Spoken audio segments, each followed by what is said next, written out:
বীর মুক্তিযোদ্ধার নতুন সংজ্ঞা নির্ধারণ করে জাতীয় মুক্তিযোদ্ধা কাউন্সিল সংশোধন অধ্যাদেশ জারি করেছে অন্তর্বর্তী সরকার।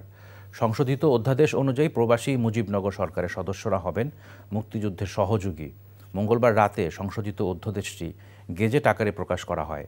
যারা 1971 সালে 26 মার্চ থেকে 16 ডিসেম্বর পর্যন্ত অভ্যন্তরীণ প্রশিক্ষণ নিয়েছেন এবং যেসব ব্যক্তি মুক্তিযুদ্ধে অংশগ্রহণের জন্য বাংলাদেশের সীমানা অতিক্রম করে ভারতের বিভিন্ন প্রশিক্ষণ ক্যাম্পে তাদের নাম অন্তর্ভুক্ত করেছিলেন এবং মহান স্বাধীনতা সংগ্রামে পাকিস্তানের বিরুদ্ধে যুদ্ধে লিপ্ত হয়ে দখলদার পাকিস্তানি সশস্ত্র বাহিনী এই দেশীয় সহযোগী রাজাকারদের বিরুদ্ধে মুক্তিযুদ্ধে সক্রিয় অংশগ্রহণ করেছেন এবং সশস্ত্র বাহিনী, ইস্ট পাকিস্তান রাইফেলস, পুলিশ বাহিনী, মুক্তিবাহিনী, প্রবাসী বাংলাদেশ সরকার ও উক্ত সরকার কর্তৃক স্বীকৃত অন্যান্য বাহিনীর সদস্যরা বীর মুক্তিযোদ্ধা হিসেবে অন্তর্ভুক্ত হবেন।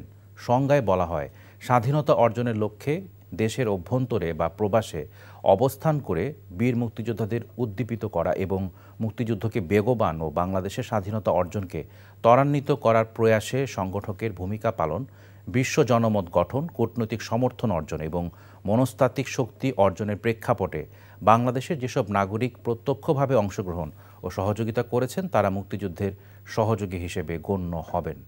এই ঈদে জামা জুতো অ্যাক্সেসরিজের ডিসকাউন্ট।